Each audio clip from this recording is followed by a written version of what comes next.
जीवन में सुख शांति समृद्धि का आधार है शांति धारा। शांति धारा से दूर होते हैं जीवन के पाप संताप। प्रतिदिन शांति धारा से करें मिथ्या कर्मों का क्षय, करें प्रभु की आराधना और जीवन में पुण्य का उदय। देखिए पूज्य निर्यापक श्रमण मुनि पुंगव सुधा सागर जी महाराज की पावन प्रेरणा से जिनवाणी चैनल पर प्रसारित होने वाली भारत के प्रमुख तीर्थ स्थलों की शांति धारा 6:50 पर दर्शनोदय तीर्थ थुबोन जी, 7 बजे सांगानेर जी, ओम नमः सिद्धेभ्यः, 7:30 बजे बिजौलिया जी, ओम नमो रहते भगवते श्री 7:40 पर चांदखेड़ी जी, गण परिवेष्टिताय शुक्ल 7:50 पर आवा टोक जी, वे सिद्धाय बुद्धाय परमात्मने 8 बजे नारेली जी त्रैलोक्य मही व्याप्ताय एवं 9:50 पर ईश्वरवारा की शांति धारा अनंत दर्शनाय सिर्फ जिनवाणी चैनल पर। इस कार्यक्रम के पुण्यार्जक हैं श्री 1008 श्री अभिनंदन नाथाय नमः, श्री दिगंबर जैन अभिनंदनोदय अतिशय तीर्थ क्षेत्र, station road, civil line, Lalitpur, Uttar Pradesh. प्रबंधक श्री राजेंद्र जैन धनवारा, पूर्व पार्षद, 9889888555। प्रबंधक श्री मोदी पंकज जैन, वरिष्ठ पार्षद, 9450037469। अंतर्गत श्री दिगंबर जैन समाज पंचायत समिति रजिस्टर्ड, ललितपुर, उत्तर प्रदेश। अध्यक्ष इंजीनियर अनिल जैन, अंचल, 9415112333। महामंत्री doctor Akshay Jain Tadaiya, 9415509458। Senior manager Sharad Kumar Jain, Malaya, 7080732808। Bank का नाम सेंट्रल बैंक ऑफ इंडिया, शाखा SVJ inter college, Lalitpur, Uttar Pradesh, 284403। खाता नाम श्री पार्श्वनाथ दिगंबर जैन अतिशय क्षेत्र, क्षेत्रपाल मंदिर, स्टेशन रोड, ललितपुर। खाता क्रमांक 5269974732। IFSC code CBIN 0283297। आपके द्वारा दिया गया दान 80G एवं 12A में आयकर मुफ्त रहेगा।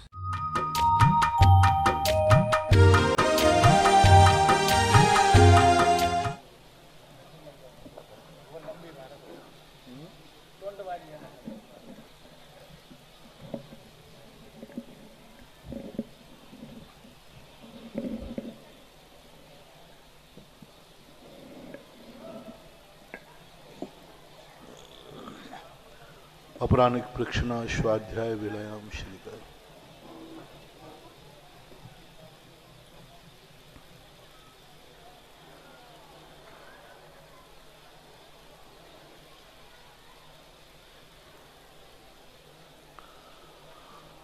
नमो अरिहंतार्णं,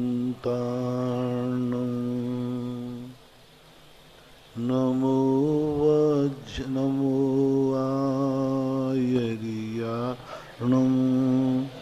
नमो वज्रायाणं, नमो लोये सवशाहूणं। पंच परमिष्टि भगवान की आचार्य श्री गुरुवर कुंद महाराज की, आचार्य श्री गुरुवर विद्यासागर महाराज की, मुनि पुंगव निर्यापक श्रमण मुनि श्री सुधा सागर जी महाराज की, परम पूज्य मुनि श्री 108 पूज्य सागर जी महाराज की, समस्त मुनि संघ की जय। आज की प्रथम जिज्ञासा मंजू गोधा, सूरत। गुरुदेव के चरणों में कोटि कोटि नमोस्तु। आपकी जिज्ञासा है, 8 कर्मों में 7 कर्म तो निरंतर बंधते रहते हैं और आयु कर्म हमेशा त्रिभाग में बनता है, फिर अकाल मरण कैसे होता है? बनता भली त्रिकाल में है, लेकिन कोई ना कोई आयु की सत्ता तो निरंतर बनी रहती है। ऐसा एक भी समय अनादिकाल से जीव का नहीं गया जिस समय कोई ना कोई आयु का सत्व न बना हो। और अकाल मरण जो होता है बद्धमान आयु का नहीं होता है, भुज्यमान आयु का होता है। जो आयु बन चुकी है, भोग रहा है, उसका अकाल मरण है। बद्धमान आयु का तो अकाल मरण होता ही नहीं, वो तो अगले भोग की बंधी हुई है। ऐसा भी सिद्धांत है कि यदि आगे भव की आयु का बंध हो गया है तो फिर अकाल मरण नहीं होता है, क्योंकि आयु बंध के समय जो आगे आने वाली आयु की उसकी आबादा काल भुज्यमान आयु बताई है। जब आयु बंद किया उसके बाद जितनी आयु बंधी है वही उसका आबादा काल है। इसलिए पूज्यवर वीर सेन स्वामी महाराज ने लिखा है कि आयु बंद होने के बाद अकाल मरण नहीं होता है। अकाल मरण जो होता है आयु आगे भव की आयु बंधने के पहले जो भुज्यमान आयु है उसकी उदीर्णा होती है। अरहम जैन, आप धर्मजीत जैन पारौन सुना।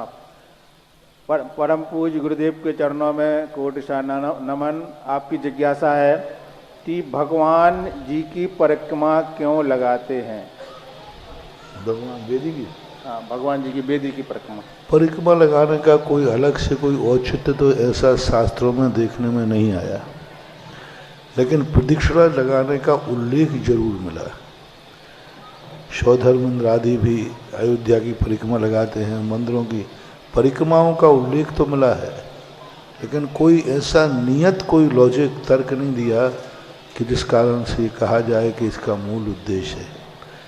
मेरी दृष्टि से यह है कि आप त्रिलोकी नाथ हैं और आप तीन लोक के स्वामी, तीन लोक में पूज्य हैं, परमेष्टि हैं। इसलिए तीन लोक में आप ही श्रेष्ठ परमेष्टि हैं।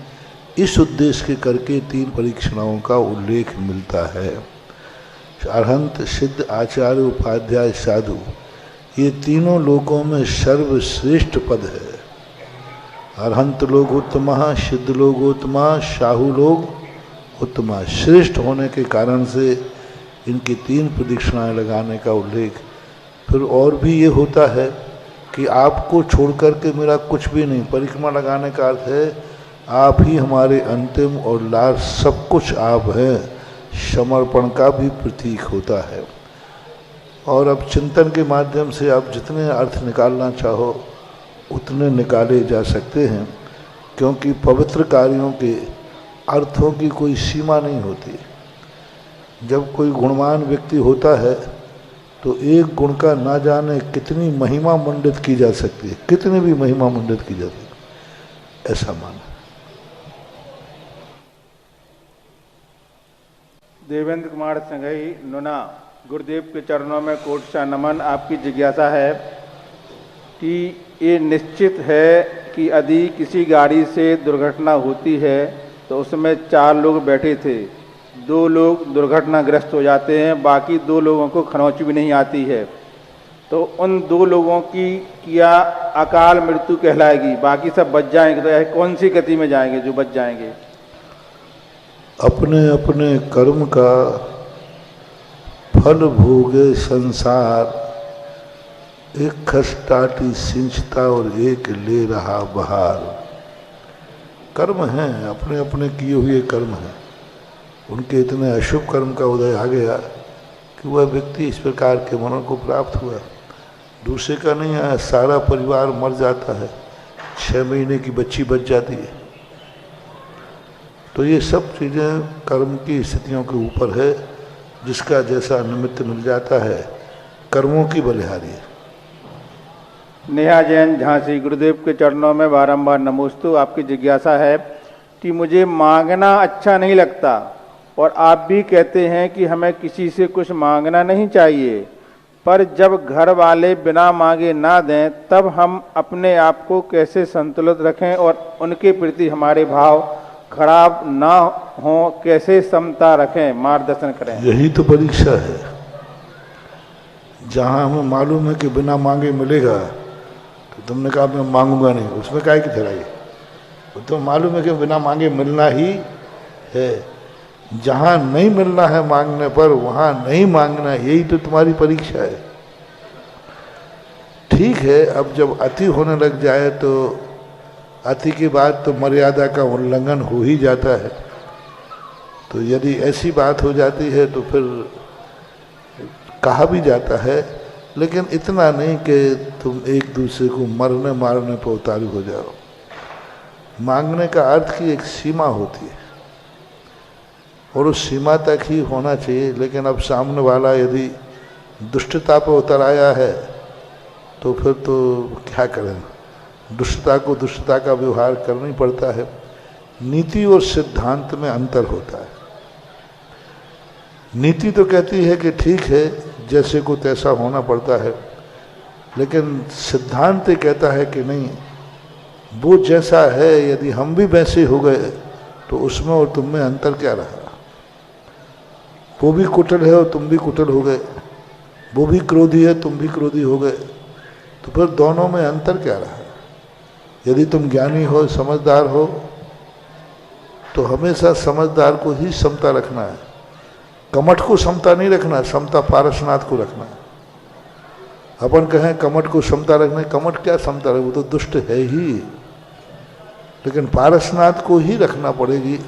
ये सिद्धांत है। अब जो आप लोग व्यवहार में जीते हैं, सिद्धांत से आप लोग नहीं जी सकते, आपको नीतियों का सहारा लेना पड़ता है। इसलिए नीतियों में जहाँ जैसा प्रसंग आए तद्रूप भाव करते हैं तो गृहस्थ हो, गृहस्थों में ये सारे परिणाम होते हैं। राजीव जैन शिवरार्थी अमर पाटन, मेरे आराध्य गुरुदेव के चरणों में कोटि सा नमन। आपकी जिज्ञासा है, चरम शरीरी किसे कहते हैं? चरम शरीरी का क्या तात्पर्य है? मनुष्य का एक भाव जाना, धारण करने में उसी भाव से मोक्ष जाना, मनुष्य भाव, मतलब अंतिम मनुष्य भाव को चरम शरीरी बोलते हैं। आर्जव जैन तेंदुखेड़ा, जिला दमोह, गुरुदेव के चरणों में बारंबार नमोस्तु। आपकी जिज्ञासा है, मेरे घर में एक गाय है और वह 5 बार अपने बछड़े को जन्म दे चुकी है, लेकिन थोड़ी ही देर में या दूसरे दिन उस गाय का बछड़ा मरण को प्राप्त हो जाता है। ऐसा उस गाय का कौन सा असाता क्रम का होता है कि उसको अपनी संतान का सुख नहीं मिल पाता? ऐसी परिस्थिति में हमें क्या करना चाहिए? तुम कुछ नहीं कर सकते, उसका कर्म उसके साथ। राजेश जैन खिमलासा बाले मेहरोनी, गुरुदेव के चरणों में कोटा कोटि नमोस्तु। आपकी जिज्ञासा है, कहीं कहीं पर अगर हम लेट हो जाते हैं तो शांति धारा के बाद हमें अभिषेक करने से रोक दिया जाता है, तो क्या यह सही है? सही है। सामाजिक व्यवस्थाओं का ध्यान रखना चाहिए। आरसी जैन, समाज ने यदि व्यवस्था बनाई है तो आपको रुकना चाहिए। आपका नियम है तो आप भगवान के चरण छू लीजिए, वो भी आप समय से नहीं पूछे हैं तो नमोस्तु कर लेना चाहिए। जो नियम बनाए गए हैं उन नियमों का उल्लंघन नहीं होना चाहिए, चाहे भली आप कर पाएं या न कर पाएं। श्रीमान दिनेश जैन, निशा जैन, अमर पाटन, गुरुदेव के चरणों में कोटि सा नमन। आपकी जिज्ञासा यह है कि संस्कृत में भक्तामर जी का पाठ घर में सामूहिक ही किया जाता है, क्या अकेले ही कर सकते हैं? पाठ तो अकेले कर सकते हैं, अनुष्ठान नहीं करना। मैंने कहा ना, पाठ अलग चीज़ है, अनुष्ठान अलग चीज़ है। नमोकार मंत्र पढ़ना पवित्र पवित्र हुआ कैसे भी कर सकते, लेकिन जाप नहीं दे सकते। नमोकार मंत्र को पढ़ना और नमोकार मंत्र का जाप देना। जाप यदि दोगे तो शुद्धि पूर्वक ही देना पड़ेगा, वो अनुष्ठान हो गया। और वैसे नमोकार मंत्र है, कहीं भी पढ़ो, जहाँ जैसे पवित्र पवित्र हुआ, सुस्तो दुस्तो विवा, ध्यायेत पंच नमस्कारम, जपेत नहीं, ध्यायेत पंच नमस्कारम सब पापम प्रणश्यते। ध्यान करो, उच्चारण में भी आता है तो उच्चारण भी करो, लेकिन जाप नहीं दे सकते। इसी प्रकार पाठ आप कर सकते हैं, लेकिन पाठ को दीप जला करके करना, अनुष्ठान पूर्वक करना, वो पाठ को शुद्धि पूर्वक ही करना पड़ेगा। राजेश कुमार जैन, शिवाजी नगर, गुना, मध्य प्रदेश, मेरे परम आराध्य गुरुदेव के चरणों में कोटि सा नमन। आपकी जिज्ञासा है कि एक दिन मैंने सपना देखा, मैं बजरंगगढ़ मंदिर में पूजा कर रहा हूँ। पूजा करते समय मेरी थाली लाड़ू आ गया। उस लाड़ू को दूसरे लोगों ने उठाकर चढ़ा दिया। फिर कहीं से हरे रंग का लाडू आ गया। कुछ देर बाद सपना देखा कि मेरे आपसे मुनि दीक्षा ले ली है। इसका क्या संकेत है? अच्छा, मजे करो बड़े। आरसी जैन जयपुर, गुरुदेव के चरणों में कोटि कोटि नमोस्तु। आपकी जिज्ञासा है कि महाराज जी आपने बताया कि एक नियम भी है तो वह 3 पर्याय में जन्म नहीं जाएगा, तो जिनके जिंदगी भर आलू प्याज लहसुन के त्याग हैं उन पर यह नियम लागू हो जाएगा क्या? कौन सा? आपने बताया कि जो एक नियम भी पालता है वो 3 पर्यायों में नहीं जाता है। मैंने ये भी कहा था कि नियम ऐसा हो जिस पर जिंदगी दाव पर लगी हो। मर जाऊंगा लेकिन नियम नहीं टूटेगा, ऐसा नियम हो। जैसे उसने कौए का मांस त्यागा, सामने वैद्य कह रहा है तुम बच जाओगे, खा लीजिए। मैं कह रहा था कि मरूं तो मर जाऊंगा लेकिन नहीं टूटूंगा। जीवन दाव पर लगा हो वो नियम माना जाता है। जैसा नियम लिया हो कि चाहे भली मेरे प्राण निकल जाएं लेकिन मैं यह नियम नहीं तोड़ूंगा, तो फिर वो नियम है। तो आपको नरक त्रिंश अशुभ गतियों का बंध नहीं होगा, आयु का बंध भी नहीं होगा। गति का तो फिर भी हो जाए, आयु का बंध नहीं होगा। मधुलता जैन जयपुर, गुरुदेव के चरणों में कोटि कोटि नमोस्तु। आपकी जिज्ञासा है हुंडा असुरी काल के अलावा तीर्थंकर अयोध्या में जन्म लेते हैं, सम्मित शिखर से निर्माण प्राप्त होते हैं, तो तीर्थंकर के अलावा और जो जीव मोक्ष आते हैं वह भी क्या केवल सम्मित शिखर से ही मोक्ष जाते हैं कि अन्य स्थानों से? ऐसा नियम नहीं है। अन्य लोगों के जन्म का और मोक्ष जाने का कोई नियम नहीं, कहीं से भी जा सकते। ऐसा भी शास्त्रों में कहा है कि 2.5 द्वीप में एक सुई की नोक के बराबर भी स्थान खाली नहीं है जहाँ से किसी न किसी ने मोक्ष प्राप्त न किया हो। जहाँ अपन बैठे यहाँ से भी। लेकिन तीर्थंकरों का नियम है कि वो नियम से सभी तीर्थंकर मोक्ष सम्मेद शिखर से ही जाते हैं, हुंडा और सर्पणी को छोड़कर। रजनीश जैन ग्वालियर, गुरुदेव के चरणों में कोटि कोटि नमोस्तु। आपकी जिज्ञासा है कि मुझे झूठ बोलने वालों से बहुत नफरत है, फिर भी अधिकांश लोग झूठ बोलने वालों का यह सामना करना पड़ता है, यह हमारी किस कर्मों का फल है? महाराज जी हम ऐसा क्या करें उनके झूठ का सामना पहले तो आप खुद सोचिए, क्या आपने झूठ बोलने का त्याग किया है? कई लोगों की आदत होती है, वही गंदगी दूसरे के पास है तो घृणा करेगा और स्वयं के पास है तो वो चलेगा। दूसरों का झूठ बोलना पसंद है और स्वयं कितना झूठ बोलते ये बताइए। दूसरे की थाली में पड़ा हुआ मिक्खू भी हमें दिखता है। मिक्खू जानते हो, जो आंखों के पास बनवाता है। यदि वो पड़ा हो ना, देख तो भोजन का मिक्खू पड़ा है, और उसकी थाली में देखा तो चूहा पड़ा था। बस तेरी थाली में चूहा, अरे चूहा तो वहां पड़ा जहां नमक मिर्ची, मैं तो दाल रोटी खा रहा हूं। थोड़ा अपने आप की भी गिरेबान देखिए कि आप कितने सत्यवादी हैं, आप कितने सत्य का अनुकरण करते हैं। आप खुद अपनी परीक्षा दीजिए, आप कितना झूठ का सहारा आप लेते हैं। जब तक आप अपने आप को सत्यवादी नहीं मानेंगे तुम्हारे लिए भी उस प्रकार की घृणा करने की जरूरत नहीं है। ठीक है, असत्य का समर्थन नहीं, लेकिन आपने भी झूठ बोला है, बोल रहे हो और बोलोगे, इतना पहले विचार कीजिए। अंकिता जैन ललितपुर, गुरुदेव के चरणों में कोटि कोटि नमोस्तु। आपकी जिज्ञासा है जिस समय बच्चों की डिलीवरी होती है और मंदिर नहीं आते हैं उस समय, तो उस समय क्या शंका समाधान और प्रवचन सुन सकते हैं क्या? डिलीवरी के समय जब मंदिर नहीं आते ना 1 महीने, तो उस समय घर में रह करके प्रवचन और शंका समाधान सुन सकते हैं? हाँ, सुनने कोई बात नहीं।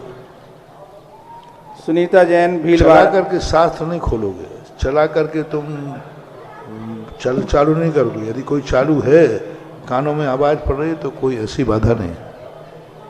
सुनीता जैन भीलवाड़ा, गुरुदेव के चरणों में कोटि कोटि नमोस्तु। आपकी जिज्ञासा है कि मंदिर के माली का पैसा दान में लेना चाहिए क्या यदि वो गाय की रक्षा के लिए भक्तांबर आदि की आरती करवाता है बोली लेकर के? तो देखो, मंदिर की आरती वगैरह की तो नहीं लेना चाहिए, लेकिन गौशाला वगैरह में कोई बाधा नहीं।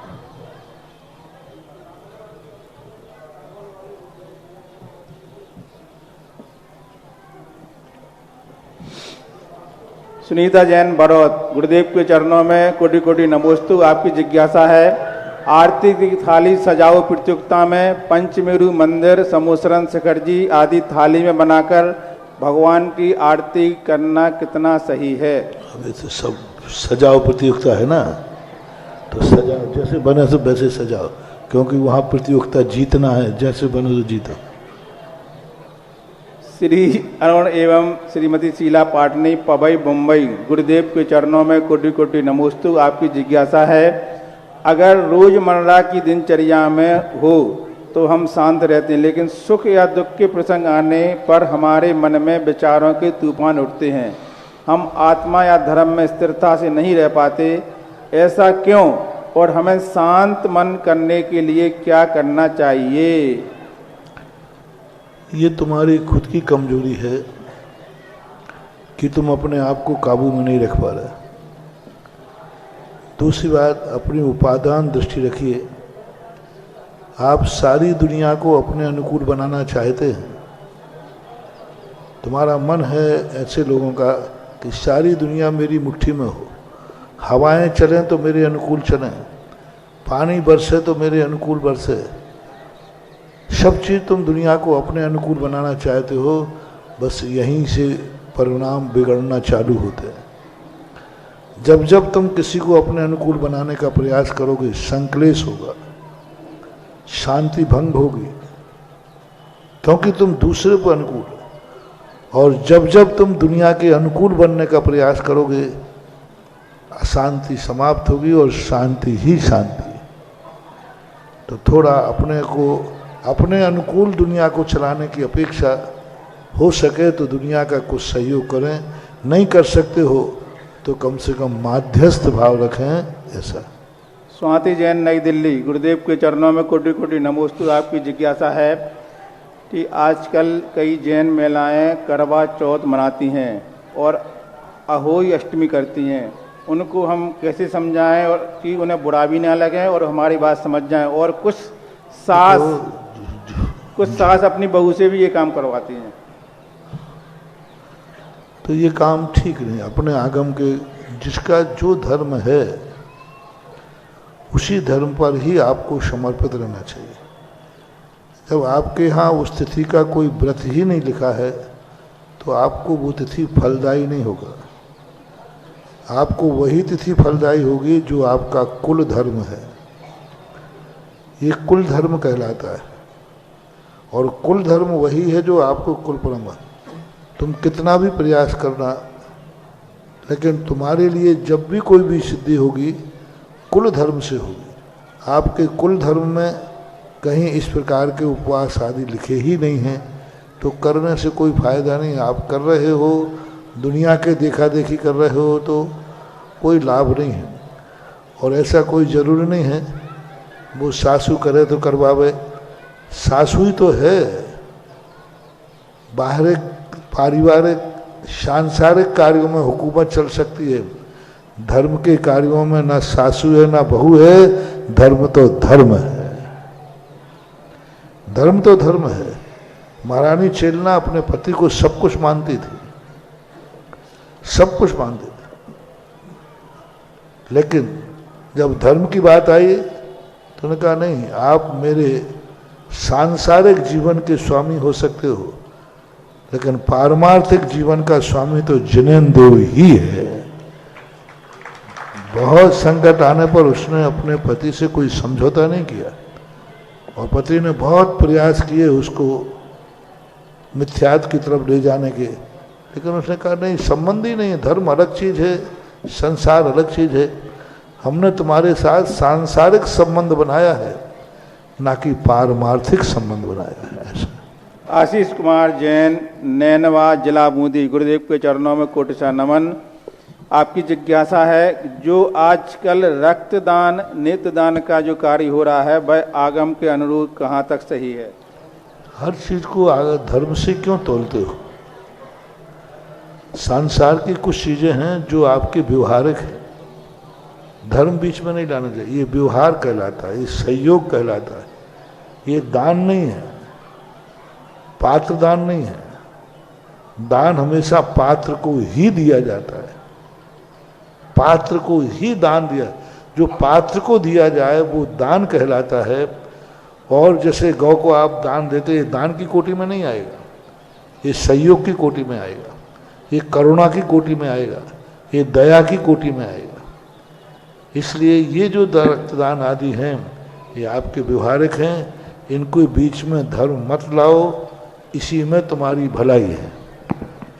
ये ना तो लेने वाले के प्राण बच रहे हैं और देने वाले को कोई हानि नहीं हो रही है, तो ये परस्पर में व्यवहार है। इनको ये सामाजिक व्यवस्थाएं हैं, इन पर ज़्यादा ऊहापोह नहीं करना चाहिए, क्योंकि ये मजबूरी में आज तुम ये प्रश्न कर रहे हो, कल के दिन आपका बेटा सीरियस है,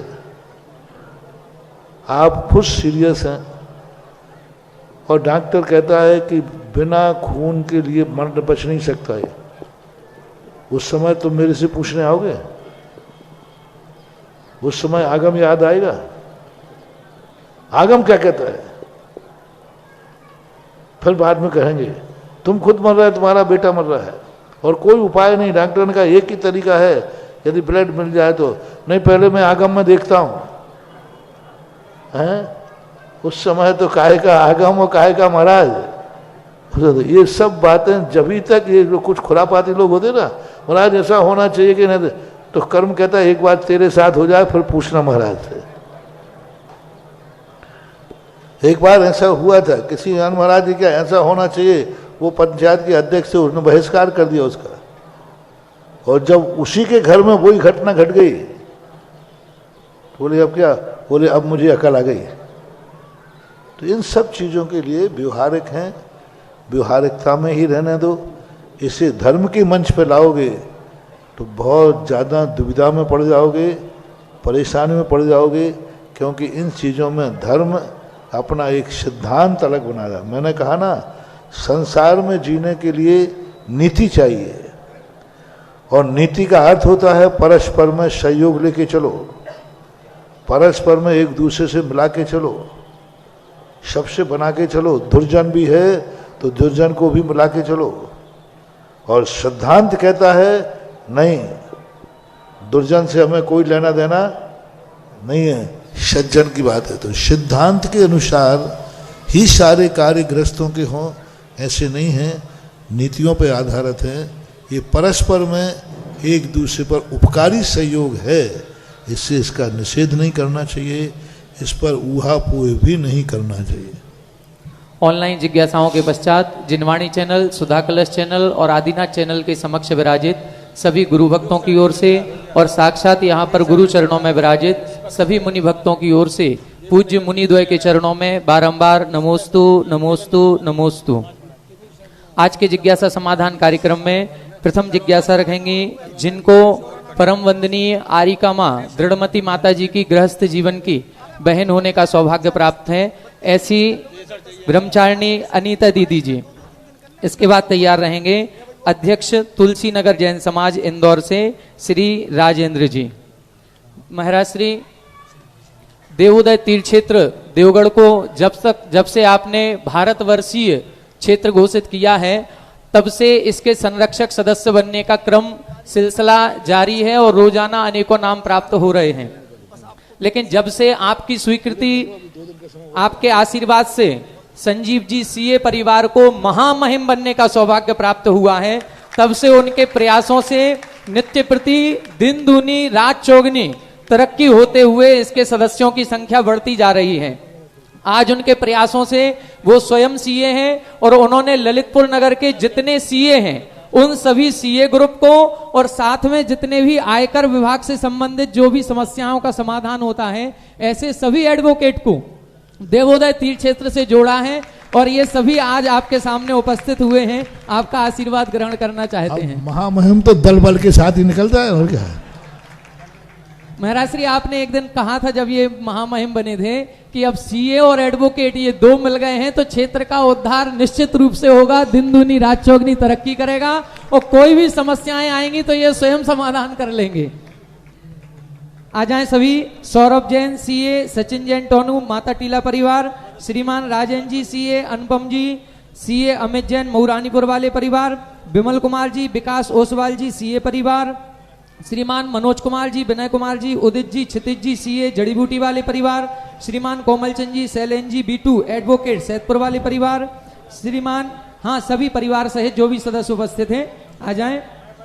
श्रीमान अनिल कुमार जी, अक्षय कुमार जी, अजय कुमार जी अलिया एडवोकेट परिवार, श्रीमान अभय जी एडवोकेट, सुनीता जी सक्षम जैन SBI, अक्षत जैन समस्त परिवार, श्रीमान केवल चंद जी, राजेश कुमार जी, निर्मल जी एडवोकेट, परख जैन इंजीनियर मिठिया परिवार, श्रीमान नीलेश जी, नेहा जी, अनंत जी, स्वस्ति जी एडवोकेट मसौरा परिवार, श्रीमान प्रवीण जी नीलकमल परिवार, श्रीमान संजय कुमार जी नीलकमल परिवार, श्रीमान प्रियंक जी गोलू नीलकमल परिवार, श्रीमान वीरेंद्र कुमार जी, अमित जी, अंकित जी सपना स्टोर परिवार गमचारी वाले, श्रीमान संजीव जी कैप्टन, श्री सिद्धांत जी लागोन वाले परिवार, श्रीमान आशीष जी समैया समस्त नवीन मेडिकल परिवार, श्रीमान अतुल जी ठेकेदार भारत एंटरप्राइजेस परिवार, श्रीमान पुष्पेंजन रिंकू मगरौनी वाले परिवार, श्रीमान संजय जैन खन्ना परिवार मड़ावरा। और आज जिनको पूज्य गुरुवर ऐसे अच्छे लोग, पढ़े लिखे लोग यदि संस्थाओं में आगे आएंगे तो नियम से क्षेत्र का विकास होना ही निश्चित है। बस अब सतोदय तीर्थ क्षेत्र सिरोन का और महामहिम आ जाए तो गांव बन जाएगा। गुरुदेव हमारे बीच में ज्ञानचंद जी अलिया जी के नाती श्रीमान अंकुर जी अलिया इनकम टैक्स कमिश्नर हमारे बीच में हैं और आपने अभी इन केसों में बहुत मदद की थी महाराज जी। बहुत अच्छा जी। हमारे महामहिम जी आप जरा साल उड़ा करके स्वागत कर दें। और पूज्य गुरुवर आज जिनको आपके आहार चर्या कराने का सौभाग्य प्राप्त हुआ, ऐसे श्रीमान महेंद्र जी, विवेक जी, समस्त मड़वैया परिवार ने भी देवोदय तीर्थ क्षेत्र के संरक्षक बनने का सौभाग्य प्राप्त किया है। आगरा से हमारे बीच में परम सम्माननीय हीरा लाल जी बैनाना जी हमारे बीच में हैं, उनसे करबद्ध प्रार्थना आए और पूज्य मुनि श्री के श्री चरणों में श्रीफल अर्पित कर आशीर्वाद लें। आ जाएं और अग्रिम आप आकर के यहाँ स्थान ग्रहण करें। जिज्ञासा करें ब्रह्मचारिणी अनीता दीदी जी। इसके बाद तैयार रहेंगे श्रीमान राजेंद्र जी, अध्यक्ष तुलसी नगर इंदौर, अपने स्थान पर खड़े हो जाए। पूज्य श्री के श्री चरणों में नमोस्तु।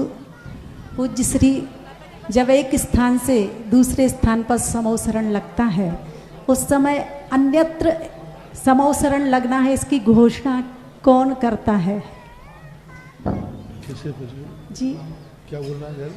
समोसरण जब एक स्थान से विघटित होकर दूसरे स्थान पर लगना होता है तो इसकी घोषणा कौन करता है कि अब इस स्थान पर समोसरण लगेगा? नमोस्तु भारत श्री। पूज्य जिनसेन स्वामी महाराज ने हरिवंश पुराण के अंदर इस बात का संकेत दिया है कि वहाँ के जीवों का जैसे ही पुण्य हीन पड़ता है तैसे ही भगवान सहज ही समोसन में बैठे हुए उठ के खड़े होकर चलना शुरू कर देते हैं। उनके बिहार का कोई भी नियत सौधर्म इंद्र भी नहीं लगा सकता।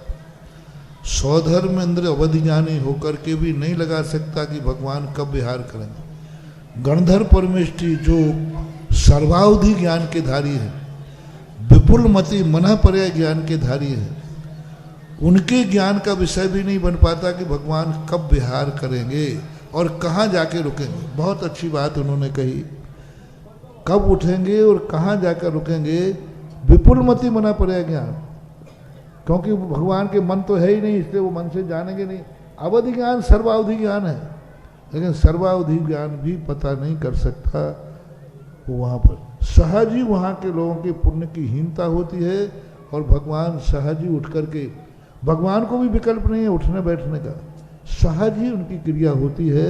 और जैसे वो उठकर चलने कदम होते हैं तुरंत जो देवता हैं कमलों की रचना कर देते हैं और समोषण विघटित हो जाता है स्वाभाविक रूप से। इसके बाद जिज्ञासा करेंगे राजेंद्र जी, अध्यक्ष तुलसी नगर इंदौर। हमारे बीच में एक ऐसे परिवार, आगरा निवासी बैनाड़ा परिवार, आप सभी ने खूब नाम सुना होगा। 5 भाई हैं और पांचों भाई जिन धर्म के प्रति, जिन धर्म की प्रभावना के प्रति बहुत ही ज्यादा समर्पित हैं।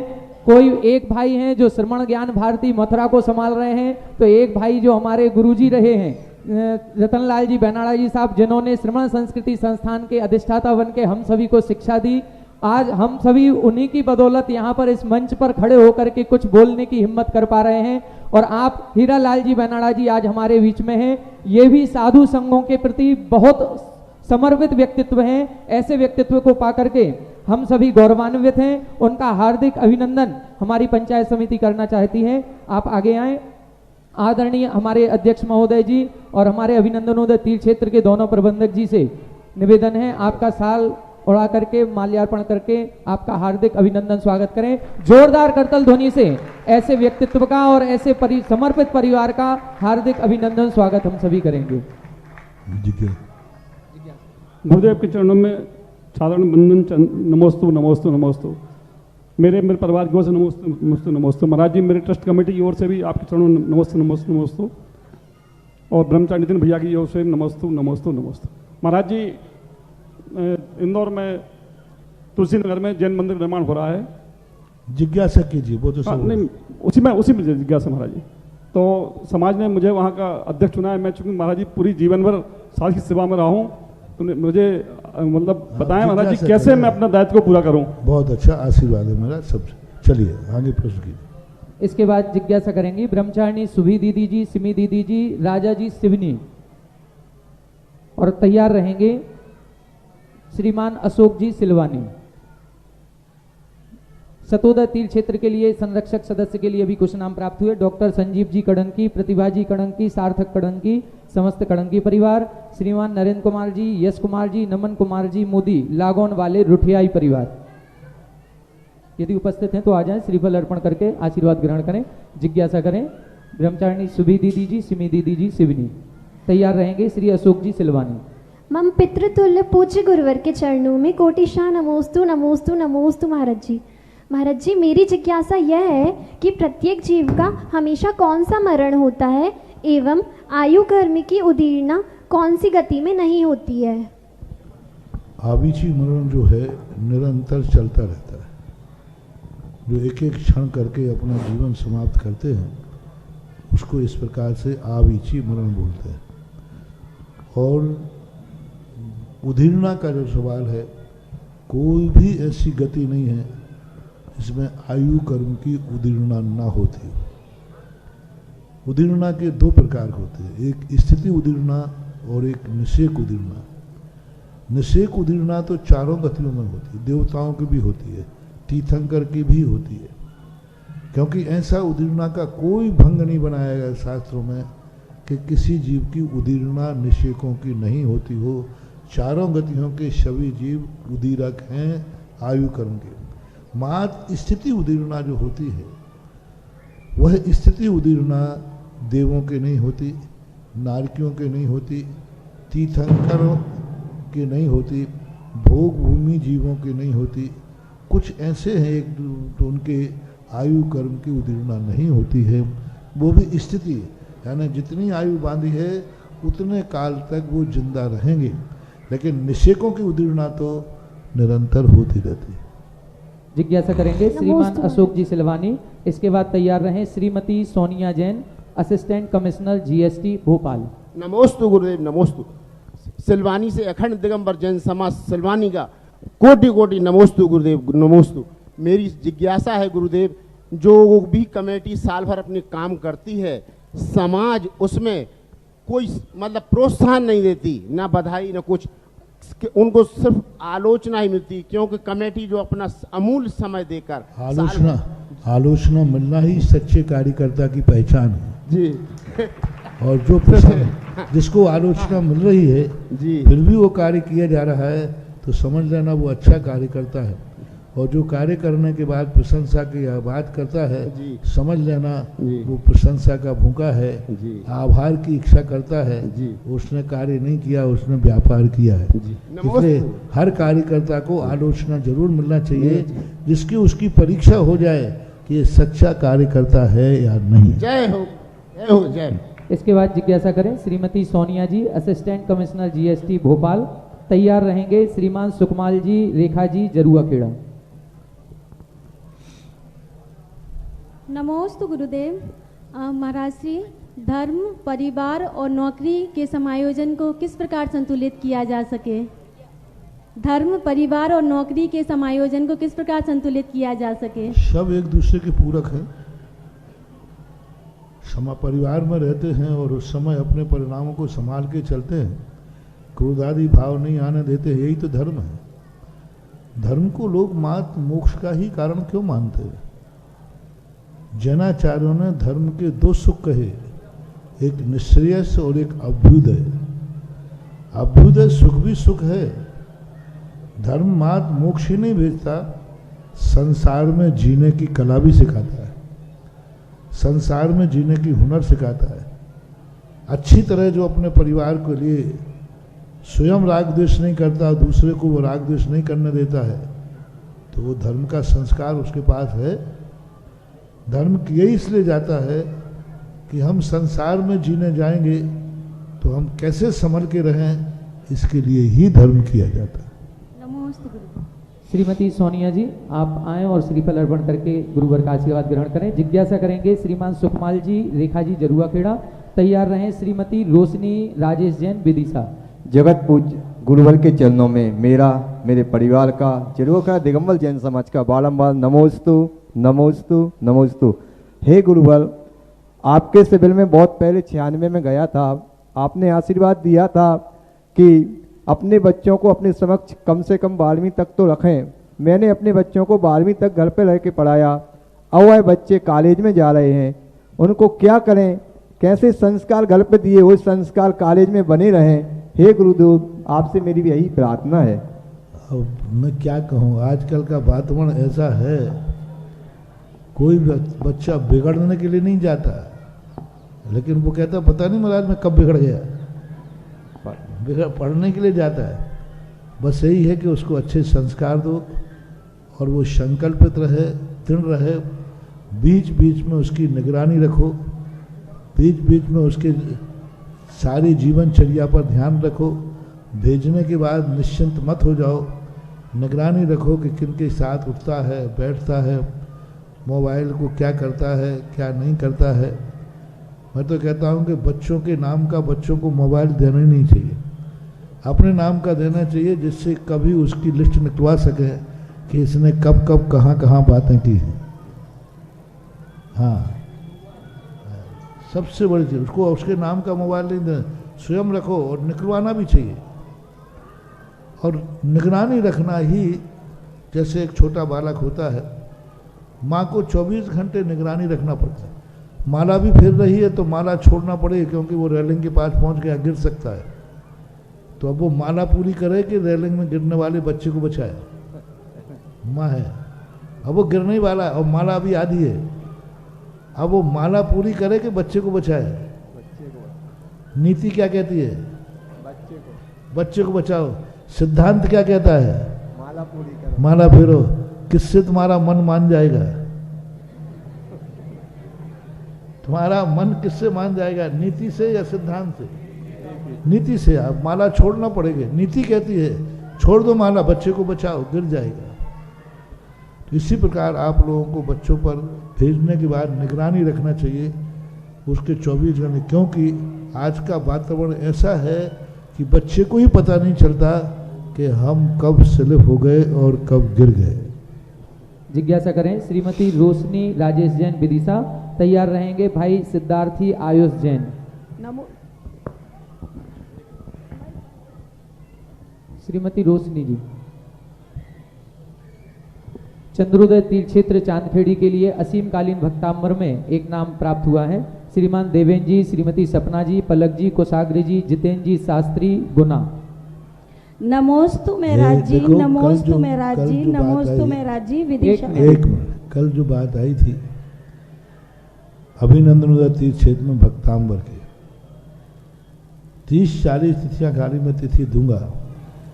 अभी मैं चाहता हूं कि अब ये तिथि मैं दूं तो एक दिन में एक एक विधान नहीं होना चाहिए। मेरे द्वारा तिथि का तुमने जो तिथि ली उसकी कीमत कितनी और मैं दूंगा उसकी कीमत कितनी, ऐसे थोड़ी देर में फोकट में। मेरे मुख से जो तिथि निकलेगी उस दिन कम से कम एक एक दिन में 5-5 विधान होना चाहिए, और नियम से कोई ना कोई पुण्यात्मा जीव हैं जिनके पुण्य से ये तिथि खाली बची रहे। नहीं तो 10 साल में खाली बचना, 10 साल में खाली तिथि का बचना, ये नियम से कोई ना कोई पुण्यशाली जीव हैं, और उनके हैं करीबन 70-80 नाम 100 नाम के लगभग हो रहे हैं। 2 दिन का समय और देते हैं, शनिवार या रविवार को हम सबको तिथियां दे देंगे। जय हो। 22 नाम बोलेंगे एक, और उसको तिथि भी मैं उच्चारण करूंगा, और मैं अपने मुंह से ही उसको तिथि दूंगा, क्योंकि वो इतना पुण्यात्मा है कि उसके पुण्य से 10 साल तक तिथि खाली रही, तो जरूर कोई ना कोई पुण्य जीव है जिनके कारण ये होता है। तो अब 1-2 दिन बाद हम सबको तिथि देंगे। बहुत सारे, कितने नाम हो गए भाई अभी तक? 40 मांगे तो 40 हो गए। अभी और 2 दिन में और जितने आ जाए इकट्ठे करो। हाँ, अब और पूरे इकट्ठे करना है, और फिर 1-2 दिन बाद अपन नाम बोल देंगे। जो भी महानुभाव इस असीमकालीन भक्तांबर में अपनी भागीदारी करना चाहते हैं और ये सौभाग्य अर्जित करना चाहते हैं कि गुरु मुख से उनके लिए तारीख प्राप्त होगी, ऐसा सौभाग्य केवल पुण्यशाली महापात्रों को ही प्राप्त होता है। तो आप यदि ये पुण्य प्राप्त करना चाहते हैं तो अपने नाम शीघ्रातिशीघ्र 2 दिन के अंदर दे दें, जिससे पूज्य गुरुवर के मुखारबिंद से आपको तिथि मिल सके। जिज्ञासा करेंगे श्रीमती रोशनी राजेश जैन, इसके बाद तैयार रहेंगे सिद्धार्थी आयुष जी। नमोस्तु महाराज जी, नमोस्तु महाराज जी, नमोस्तु महाराज जी। विदिशा वालों का नमोस्तु महाराज जी। महाराज जी, मेरा प्रश्न यह है कि जिस थाली में हम पाद प्रक्षालन करते हैं, उस थाली को हम पूजा में उपयोग कर सकते हैं या नहीं कर सकते हैं, और नहीं कर सकते तो क्यों नहीं कर सकते? इसका मांजने के बाद, उसको शुद्ध करने के बाद, सुखाने के बाद कर सकते हैं। जिज्ञासा करें सिद्धार्थी, आप खड़े हैं, माइक ले लेना चाहिए, माइक ले लें जल्दी से। इसके बाद तैयार रहें डॉक्टर आराधना जी गंजवासोदा, शीघ्रता से। जिनका भी नाम बोले वो खड़े हो जाएं, माइक ले लें। गुरुवर के चरणों में बारंबार नमस्तु गुरुवर, नमस्तु गुरुवर, नमस्तु गुरुवर। हे गुरुवर, आपके मंगलमय आशीर्वाद से देश में कई संस्थाएं निःशुल्क रूप से संचालित हो रही है, जैसे श्रवण ज्ञान संस्थान सागानेर, जिसके विद्यार्थी जैन धर्म की प्रभावना देश के विभिन्न भागों में कर रहे हैं। परंतु गुरुवर, आपके दरबार में बैठे कुछ व्यक्तिगण है जो जैन धर्म की प्रभावना करते हुए अपनी बेटी को देखना चाहती हैं, लेकिन विधवा स्थली में इतनी अधिक फीस लगती है कि हर माता पिता अपनी बच्ची का एडमिशन नहीं करवा पाता है। और गुरुवर, आपके मंगलमय आशीर्वाद से हमारी जन समाज विधवा स्थली की इतनी अधिक सेवा मतलब दान देती है शिक्षा के लिए, वहाँ के कल्याण विकास के लिए, फिर भी इतने अधिक फीस क्यों लगती है कि हर माता पिता अपनी बच्ची को संस्कार देने से वंचित रह जाते हैं? समाज क्या है, आप लोग दान की घोषणाएं तो सुनते हैं, लेकिन वहाँ खर्च किस स्पीड से होता है ये कोई नहीं सुनता। कोई भी संस्था में से पैसा बचाया नहीं जा रहा। इतना दान आने के बाद भी संस्थाएं उतने बैलेंस हैं जितना कि चल रहा है। वहाँ के खर्च भी तो देखिए, कभी खर्च बैठ करके देखिए। हाँ, यदि 200-400 करोड़ रुपया उनके बजट में डला हो तो हम पूरी की पूरी संस्था को फ्री करा देंगे। दान आ रहा है, लेकिन मद में आ रहा है, निर्माण में आ रहा है, निर्माण में चला जाता है। किस मद में दान है? हाँ, ऐसे लोग तैयार हो जाएं कि मेरी तरफ से इतनी बालिकाएं निःशुल्क पढ़ाई जाएं तो काम होगा। उसको कितने आते, जैसे सांगानेर में आता है, तो वो सब अपन को लग रहा है कि दान बहुत आ रहा है।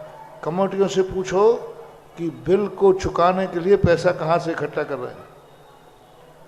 आज सांगानेर को 25 साल हो गए। 25 साल में अभी तक उनके पास कभी भी ऐसा नहीं रहा कि उनके पास 10-5 करोड़ रुपया बजट में पड़ा हो। इतना दान आ रहा है, प्रतिदिन दान की घोषणा होती है, लेकिन जब वहाँ के खर्च पूछो तो उनको पूछो खर्च कितना हो रहा है। तो यहाँ माइक से दान की घोषणा होती है, माइक से खर्च की घोषणा होने लग जाए तो आपको पता चल जाएगा कि दान कहाँ है, कितना आ रहा है। कमेटियों की जब मीटिंगें होती हैं तब वे अपनी समस्याएं बताते हैं, तब मुझे भी चुप रहना पड़ता है। इसलिए संस्थाओं को तो हम कोई भी आदेश, संस्थाएं तो मजबूर हैं। बस श्रेष्ठियों के जरूर कहूँगा कि श्रेष्ठियों को जरूर बच्चे बच्चियों को गोद लेकर के उनकी फीस दे करके उनको पढ़ाना चाहिए, ये जरूर मैं कहता हूँ, कह रहा हूँ। नमस्ते गुरु। जिज्ञासा करें डॉक्टर आराधना जी गंजवासोदा। तैयार रहें श्रीमान मधुर जी डिंडोरी अमरकंटक। महाराज श्री जैसे सीए साहब ने सीए का ग्रुप बना करके देवोदय तीर्थ क्षेत्र से जोड़ा है, ऐसे ही हमारे एडवोकेट शैलेंद्र जैन B2 ये अभी नव निर्वाचित हुए हैं और प्रांतीय संयुक्त सचिव इनको उत्तर प्रदेश का अधिवक्ता का बनाया गया है। इन्होंने भी 5-7 अधिवक्ताओं को, एडवोकेट को, सभी को जोड़ा है। आप आए और गुरुवर के चरणों में श्रीफल अर्पण करके आशीर्वाद ग्रहण करें। जिज्ञासा करें डॉक्टर आराधना जी। नमोस्तु महाराज श्री। हमारे नगर में विराजमान परम पूज्य निर्दोष सागर जी, निर्लोक सागर जी एवं निरूपम सागर महाराज जी की ओर से नमोस्तु। महाराज जी मेरी जिज्ञासा है कि आज के ही दिन मेरी माँ का समाधि मरण हुआ था 40 दिन की साधना के बाद। उस समय मेरे कान में कुछ शब्द भी पढ़े थे, इन्होंने जबरदस्ती अपनी माँ को मार डाला। तो क्या इस प्रकार कहने वालों को कौन से कर्म का बंध होता है और उन्हें प्रायश्चित कैसे कर सकते हैं वे? देखो, ऐसे सोच वाले जो हैं निकृष्ट सोच होता है, होते हैं ऐसे लोगों का। उनको ऐसे लोगों के परिणाम करने से अल्पायु उनको बंद होती है। समाधि लेने वाले को जो मारने की बात कहते हैं, ये ऐसी दशा में पहुंच जाते हैं कि ये खुद अकाल में मर जाते हैं और छोटी आयु का बंद करते हैं, अल्पायु वाले होते हैं। तो उनके लिए अपन को कोई प्रायश्चित करने की जरूरत नहीं है। अपना भाव अच्छा है। समाधि मरण, समाधि वाले ने समाधि ली है, अपन ने कराई है, तो दुनिया की चिंता नहीं करना चाहिए। दुनिया तो कहती ही रहती है। नमोस्तु। श्रीमान मधुर जी डिंडोरी अमरकंटक। तैयार रहें कुमारी यतिका जी छात्रा प्रतिभा स्थली। हम इष्ट गुरु के चरणों में मेरा और मेरे परिवार का कोटि कोटि नमन, कोटि कोटि नमन, कोटि नमन। हे प्रभु गुरुदेव, मेरा ये प्रश्न है कि जैसे हमारे तीर्थंकरों का, आदिनाथ भगवान आदि भगवानों का बहुत वैभव रहता था अयोध्या आदि क्षेत्रों में, तो महाराज श्री जैसे हम पढ़ते हैं हमारी जो तैयारी वगैरह में, तो उसमें ये माना जाता है कि जैन धर्म का उद्भव महावीर भगवान से हुआ है और उससे पहले के वो तीर्थंकर मानते हैं। लेकिन महाराज श्री हम जब अपने दोस्तों के साथ बैठ के बात करते हैं तो वो हमसे साक्ष्य की बात करते हैं कि क्या साक्ष्य है कि भगवान का इतना वैभव हुआ करता था, और क्या हमारे पास अभी मतलब सिर्फ हमने शास्त्रों में पढ़ा है लेकिन ऐसा कोई प्रमाण हमारे पास नहीं रहता है कि हमको। 2 प्रकार का इतिहास होता है। एक प्राग इतिहास कहलाता है। प्राग इतिहास के लिए हम कोई प्रमाण नहीं दे सकते, उसका नाम ही प्राग इतिहास, क्योंकि प्राग इतिहास के अनुसार युग बदल जाता है।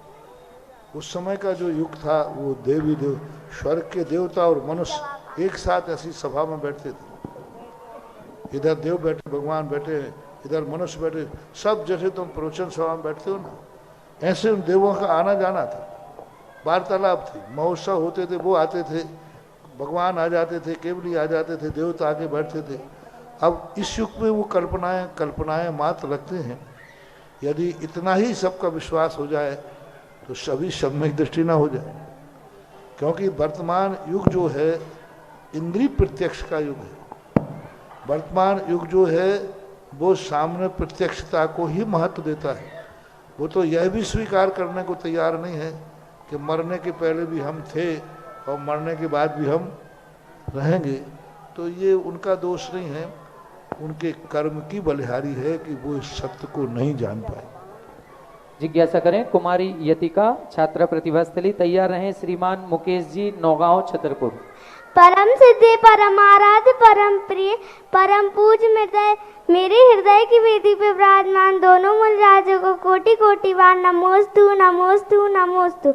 महाराज जी जब आप 2012 में आए थे, जब हमारा जन्म हुआ था और आपने हमारा नाम रखा था, जब आप 2022 में आए तो हम प्रतिभा स्थली में चले गए। हम ऐसा क्या प्रयास करें कि जब आप आगे आए तो हम संयम के मार्ग पे जाएं। नमस्ते।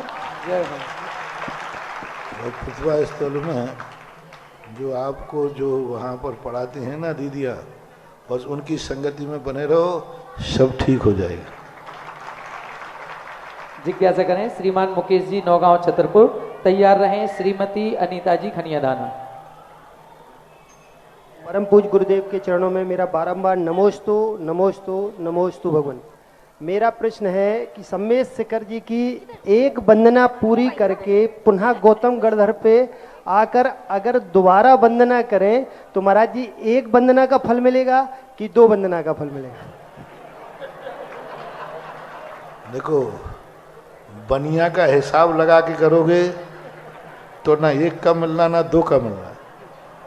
अपन को तो अपनी श्रद्धा व्यक्त करना है कि एक वंदना करने में अभी हमारा मन नहीं भरा है तो हम एक वंदना और करें, चाहे वो एक ही वेदी की कर लो या एक ही टोक की कर लो। मान लीजिए आपने गौतम गंधर्व के बाद कुंथनाथ पे गए और लौटते समय भाव आया कि चलो कुंथनाथ भगवान को एक बार और कर लें, तो भावना से पूर्ण है, क्योंकि हमारी वंदना में एक वंदना करने में हमें संतोष नहीं मिला, तृप्ति नहीं हुई। तो वह जो अतृप्त भावना है, उस अतृप्त भावना से जो तुमने द्वारा वंदना की तो द्वारा वंदना का पुण्य लगेगा। और गिनती के लिए की तो गिनती तो बनिया का काम है, तो मजदूरी मिल जाएगी। नमस्ते भगवान। जिज्ञासा करें श्रीमती अनीता जी खनियाधाना। तैयार रहें श्री विकास जी चौकाबाग।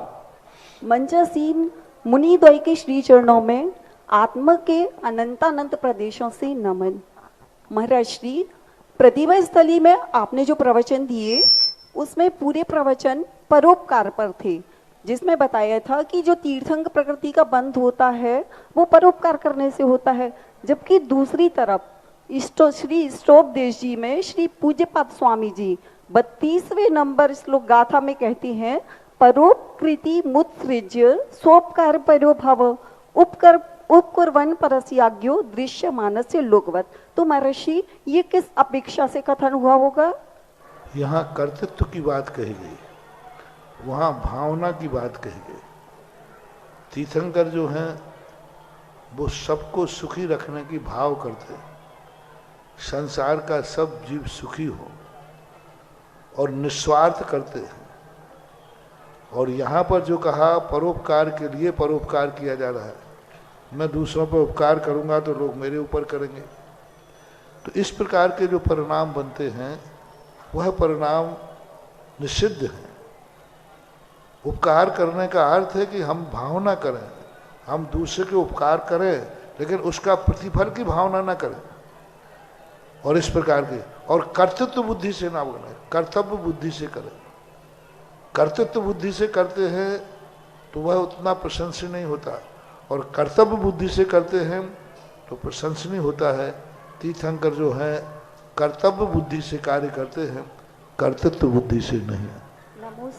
जिज्ञासा करेंगे भाई श्री विकास जी चौकाबाग। इसके बाद तैयार रहें श्रीमती विद्या जी सहारा। महाराज श्री, आपके हमने हजारों प्रवचन सुने, लेकिन आज जो आपने प्रवचन दिया वो अभूतपूर्व प्रवचन था, ऐसा प्रवचन आज तक नहीं सुना।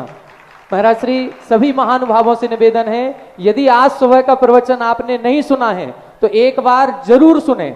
उसमें पूज्य श्री ने देव दर्शन की विधि बताई है, चौका लगाने की विधि बताई गई है कि देव दर्शन कैसे करना चाहिए। देव दर्शन करते समय हम मंदिर जाते हैं तो जूते चप्पल हम कैसे उतारें, कहाँ उतारें। देव दर्शन करते समय हमारे वस्त्र कैसे होने चाहिए। चौका लगाते समय हम सभी की भावना होती है कि जहां पर गुरु महाराज हैं हम स्वयं चौका लगाएं।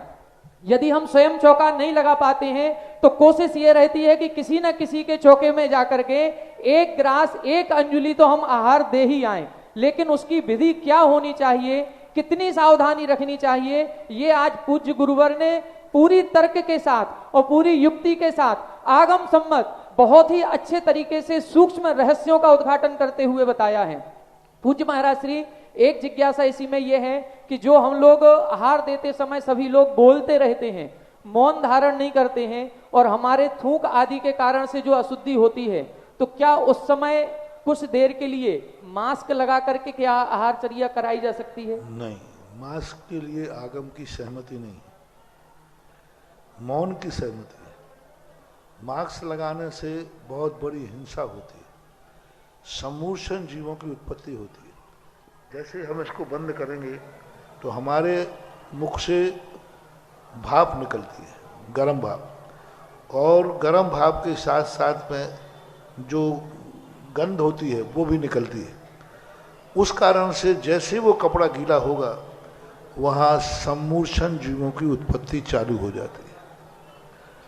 सम्मूर्छन जीवों की उत्पत्ति क्योंकि शास्त्रों में यहाँ तक आया, बहुत देर तक शरीर का जो अंग ढका रहता है वहाँ संगी पंचेंदी सम्मूर्छन मनुष्यों की उत्पत्ति हो जाती है। शरीर ढका रहता है, जहाँ पर हवा नहीं लगती है तो शरीर से निकली हुई जो पसीना है, शरीर से निकला हुआ जो बाष्पीकरण है, वो इतना योनि स्थान बनाता है कि सम्मूर्छन मनुष्यों की उत्पत्ति हो जाती है। ऐसा पूज्यवर कुंदकुंद स्वामी ने प्रवचन सार में कहा, जिनके शरीर हमेशा ढके हुए रहते हैं उनके लिए बताया। तो इसी प्रकार मुख को यदि हम हमेशा ढक के रखेंगे तो जो कपड़ा आपने लगाया है वहाँ सम्मूर्छन जीवों की उत्पत्ति शुरू हो जाएगी और वो मरेंगे, जिएंगे और मुख में और जाएंगे तो मांस भक्षण का भी दोष आएगा। मास्क लगाने से ठीक है, अभी कोरोना के समय अलग चीज़ है, लेकिन आहार के समय क्यों प्रक्रिया नहीं दी? क्यों नहीं कहा कि मुंह को बांध करके आहार दीजिए? कर सकते थे, व्यवस्थाएं हो सकती थी। लेकिन जब मैंने इस पर दीर्घकालीन सोचा तब सोचा कि अरे ये तो महान हिंसक कार्य है। इसमें उस समय जो बाष्पीकरण आएगा, मुंह का जो गंध आएगी, उससे वो कपड़ा गीला होगा ही होगा, क्योंकि कुछ तो थूक के छींटे जाएंगे ही जाएंगे। वो गीला हो जाएगा और वहाँ सम्मूर्छन जीव उत्पन्न होंगे और वे सम्मूर्छन जीव मुख के निकट से मुंह के भक्षण में आएंगे तो वो आहार देने लायक नहीं रहेगा। इसलिए कोरोना का काल छोड़ दीजिए, सामान्य रूप से इसलिए मुख को बंद नहीं कर सकते। सबसे बढ़िया तरीका है मौन पूर्वक आहार दो। आज पहली बार इतने दिनों में शांति से बिल्कुल मौन होकर आज आहार दिया गया। लेकिन फिर भी तुम्हारी जो आदत है, फिर भी हमें 10-5 बार टोकना पड़ा। जैसे बोले, अब टोकना पड़ा, हमने कहा चलो 2-4 दिन टोकते हैं, फिर नहीं मानोगे तो फिर कड़ा कदम उठाएंगे। कितना दोष है। सामान हाथ में लिए हो, शुद्धि बोल रहे, शुद्धि बोलना, मुंह में से थूक का छांटा गिरेगा ही गिरेगा, कुछ भी प्रयास करो। आप तो खुद अपना एक कागज ले लीजिए, मुंह पे लगा दीजिए, आपको पता चल जाएगा कितने छांटे हैं। शुद्धि बोल रहे, सामने सब्जी लिए हो, दूध लिए हो, जो लिए, उसका थूक उसमें गिर गया। अरे स्वयं का भी जूठा खाना पाप है और जूठा किया हुआ मुनिराज को देना तो महान पाप है। शुद्धि बोलने के, हाथ धोने के पहले शुद्धि बोलना चाहिए। आपने हाथ धो लिए, शुद्धि बोले, आपके मुंह के छांटे उंगली पे चले गए, अब आप शुद्धि नहीं रहे। पहले शुद्धि बोलिए, फिर हाथ धोइए, फिर लीजिए। सामान हाथ में लिए, थालियां पकड़े रहते हो और चक्करदम चलता रहता है कूंजड़ा बाजार। उधर महिलाएं परोसती रहती हैं, सब्जियां थाली लगाती हैं और थाली लगाते हुए बोलते जा रहे हैं, थाली लगा रही है कि थूक डाल रही है। बनाते समय भी नहीं बोला, बनाते समय भी उस समय चक्करदम चलता रहता है। तो ये इसलिए तो पुण्यबंध कम हो रहा है, इसलिए तो इतने बड़े बड़े आप लोग आहार दान दे रहे भावना, लेकिन पुण्य के नाम पर आप जीरो हैं, क्योंकि आप विवेकहीन हैं। 7 गुणों में आपके यहाँ एक विवेक आया है। कम से कम सब लोगों को इतना पाप मत करो। तुम्हारा जूठा महाराज की अंजलि में, कल्पना तो करो, कल्पना करो, रोंगटे खड़े हो जाएंगे आपके कि तुम्हारे मुख का थूक महाराज की भोजन में जाकर महाराज को दे रहा। काहे की मन शुद्धि, वचन शुद्धि, काय शुद्धि कहाँ रही? भगवान का अभिषेक कर रहे हैं, वहां बोलते जाते थूक भगवान के ऊपर गिर गया, जिंदगी भर का कमाया हुआ सारा पुण्य वहीं स्वाहा हो गया। जिंदगी भर आपने आहार दिया, पूरी जिंदगी भर, और एक बोलते समय कोई सामान में तुम्हारा थूक का एक छांटा चला गया तो जिंदगी भर का पुण्य तो पासंग में जाएगा, उतने समय का पाप तुम्हारी जिंदगी में उस पुण्य से भारी पड़ेगा। एक छांटा चला गया बोलते समय, और जाएगा ही जाएगा, तुम लाख उपाय करो तो नहीं आएगा। इसलिए कम से कम आहार देते समय मौन रहें, थाली लगाते समय कम से कम मौन रहें। मुंह को बांधने के लिए हम अनुमति नहीं दे सकते, क्योंकि वो तो और ज़्यादा गलत हो जाएगा। मौन रहना ही सबसे बड़ी चीज़ है। और सबसे ज़्यादा बोलने वाले होते हैं जो व्यवस्थापक होते हैं ना, वॉलंटियर। ये चक्करदम, एक रुको रुको रुको रुको, अरे एक बार ही बोल दे, 3 बार क्यों बोल रहा है? नहीं, वो तो बोलेगा तो बस बोलते, कई लोगों की बोलने की आदत बन जाती है। तो ये जितने व्यवस्था, और इनको सबको चौके के बाहर व्यवस्था करने के लिए चौके के अंदर तो व्यवस्थापकों को आना ही नहीं चाहिए। चौके के अंदर उस श्रावक ने जो दिया है हमें, वो श्रावक नहीं दे पा रहा है, यही तो हमारे पुण्य का कारण है। व्यवस्थित और सैडेड आहार लेने से हमारी असंख्यात गुणी निर्जा खत्म हो गई। वो जो श्रावक नहीं दे पा रहा है, कभी कुछ दे दिया, कभी कुछ दे दिया, जो नहीं देना चाहिए वो दे दिया, कभी ठंडा गर्म दे दिया, कभी, बस यही तो मजा है साधु का। इसी का नाम तो यथालब्ध है। नहीं तो फिर सीधा टिफिन सिस्टम कर दो ना। और ऐसा करता हूँ शाम को मैं ही लिख देता हूँ कल क्या क्या बनाना है। काय को झगड़े, मीनू मीनू मीनू, हाँ मीनू सेट में किए देता हूँ। अब पूरे मीनू सेट करो, झगड़े टंटे काय को पड़ रहा, बढ़िया बना के टिफिन रख जाओ, हम अपने, और तुम क्यों खिला रहे, हम अपने मन माफे खा लेंगे ना। साधु को मजा लेने दो चर्या का। साधु की चर्या का मजा है, जो श्रावक दे रहा है, जैसा दे रहा है, प्रतिकूलता भी आएगी उसमें। कभी वो, उसको यही पता नहीं कि अभी मैंने क्या दिया, अरे यही तो मजा है। और ज्यादा गड़बड़ करेगा तो अंतराय करेंगे, यही तो मजा है। अंतराय का भी तो एक आनंद है। तो जो श्रावक दे रहा है उसको देने दो। उसमें महाराज जी आपको प्रतिकूल, अरे प्रतिकूल होने का वही तो मजा लेना है। तो ऐसी स्थितियों को आप लोगों ने बहुत ज्यादा, इसलिए आप लोग कम से कम, सबसे कहना है, प्रश्न आया है, सुबह का प्रवचन तो सुन ही लेना। आज पूरा प्रवचन उसी चर्या को लेकर के हुआ। कहाँ आप गलती करते हैं। 16 मास छूने से नहीं बिगड़ता, दृष्टि से 16 बिगड़ जाता है, कानों से 16 बिगड़ जाता है, मुंह से 16 बिगड़ जाता है। किन किन से कितने प्रकार की अशुद्धियां हैं। नेत्रा शुद्धि, नेत्र से देखने पर हम लोगों को अशुद्धि हो जाती है। यदि मैंने किसी मुर्दे को देख लिया, अशुद्ध हो गया, उस दिन का सूतक लग गया हमें।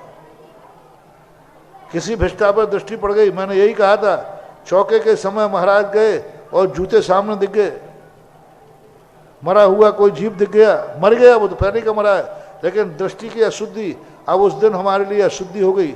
अब नेत्र ने हमें इतना अशुद्ध कर दिया कि हम अब बाहर नहीं लगे।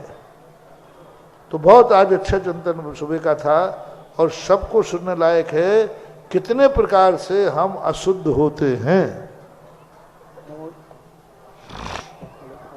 जिज्ञासा करें भाई विकास जी, और इसके बाद तैयार हैं श्रीमती विद्या जी सहारा। महाराज श्री आज 10 मिनट का समय बढ़ाया गया है। गुरु संघ के चरणों में संपूर्ण परिवार की ओर से कोटि सा नमोस्तु। गुरुवर, मैं कोई विद्वान नहीं हूँ, ना ही मैं कोई संगीतकार हूँ, ना ही मैं ही एक छोटा सा प्राइवेट टीचर हूँ। गुरुवर, मेरी जिज्ञासा ये है कि आपने यहाँ पर जो अनंतकालीन भक्तांबर का पाठ प्रारंभ करवाया हुआ है, इस पाठ में मैं करीब 8 वर्ष से लगातार शाम को भक्तांबर पाठ और भक्तांबर पाठ की आरती को निःशुल्क पुण्य प्राप्त कर रहा हूँ। जबकि मेरे पापा जी करीब 10 वर्ष से शुल्क के साथ संगीत में पाठ और पाठ की आरती को संपन्न करते हैं, ये उनका व्यवसाय है। इसलिए महाराज जी, मेरी जिज्ञासा यह है कि मैं उनके साथ और वह हमारे साथ, कभी कभी हम अकेले भी आते हैं तो हमें किस प्रकार का पुण्य प्राप्त होता है। और पाठ की आरती की जब भी हम बोली लगाते हैं तो यह बोली कभी कभार 555 रुपये की जाती है, और कभी कभार यह बोली हम 5,000 और 5,000 रुपये से ऊपर की भी खींच लेते हैं, मतलब भक्तों के भावों को जगा लेते हैं। तो इस प्रकार हमें किस प्रकार का पुण्य मिलता है? भावना के ऊपर रहता है। कोई भी क्रिया भावनाओं से जुड़ी हुई हो, आप किस भावना से अकेले सबके साथ आते हैं, किस भावना से आप बोली लगाते हैं, तो ये सब आपकी भावनाओं के ऊपर, अभिप्राय पर आश्रित है। अभिप्राय ही हमारे यहाँ बंध का कारण है, चाहे पुण्य हो चाहे पाप हो। क्रिया मात्र बंध का कारण नहीं है, क्रिया के साथ भाव जुड़ा हुआ है तो बंध का कारण होता है। और भावों का निर्णय आप स्वयं कीजिए और अपना स्वयं का निर्णय स्वयं कीजिए। इसके बाद जिज्ञासा करें श्रीमती विद्या जी सहारा, और आज की अंतिम जिज्ञासा के लिए तैयार रहें कुमारी मधु जैन डोना घाट। नमोस्तु भगवान, नमोस्तु नमोस्तु। महाराज जी, हम नारियों को बिस्बिल नारी क्यों कहा है महाराज जी? और महाराज जी, जब भगवान महावीर स्वामी का जन्म होता है, राम भगवान का जन्म होता है, तब तो इतना सम्मान मिलता है महाराज जी। नमोस्तु महाराज जी, नमोस्तु। हम नारियों को बिस्बिल नारी, ठीक है, सुन लिया। और जब भगवान महावीर स्वामी का जन्म होता है, राम भगवान का जन्म होता है, तो हम नारियों को बहुत सम्मान मिलता है महाराज जी। पहली बात सुने, मतलब वो एक कहावत है कि स्त्रियों की अकल चुटैया में होती है। ये सब पता नहीं इनके कहाँ से नारी मानते क्यों तुम अपने आप को? माता मानो ना, माता तो नहीं लिखा बिस्बिल, माता को बिस्बिल नहीं लिखा, पुत्री को बिस्बिल नहीं लिखा, पत्नी को बिस्बिल नहीं लिखा, बहन को बिस्बिल नहीं लिखा, नारी को लिखा है। तुम क्या नारी अकेली हो? तुम माता भी हो, तुम पत्नी भी हो, तुम बहन भी हो, इनको तो बिस्बिल नहीं लिखा। क्यों जाती है दृष्टि के मैं नारी हूं? क्यों नहीं जाती कि मैं माता हूं? नारी कौन कहता माता हूं मैं? क्यों नहीं जाती मैं पत्नी हूं? मैं क्यों नहीं जाती दृष्टि के मैं बहन हूं, मैं बिटिया हूं? नारी को लिखा है। नारी तो सदा से बिस्बिल थी, है और रहेगी। माँ बिस्बिल ना थी, ना है और ना रहेगी। बहन बिस्बिल ना थी, ना है और ना, बेटी बिस्बिल ना थी, ना है ना रहेगी। पत्नी बिस्बिल ना थी, ना है ना रहेगी। और कौन से मेरे से पता नहीं। सासू बिस्बिल सासू बिस्बिल ना थी, ना है रहेगी। बहू बिस्बिल थी, ना है ना रहेगी। अब जिठानी ना बिस्बिल थी, ना रहेगी। देवरानी जिठबिल नहीं थी, ना है और ना रहेगी। मामी बिस्बिल ना थी, ना रहेगी। भनेजन बिस्बिल ना थी, ना रहेगी। ये नंद न बिस्बिल थी, ना ये रहेगी। ये संबंध कहाँ बिस्बिल है? संबंधों का अनुभव करो। नारी का अनुभव करते हो तो नारी तो सदा से बिस्बिल थी और रहेगी। नारी शब्द एक बहुत छोटा शब्द है।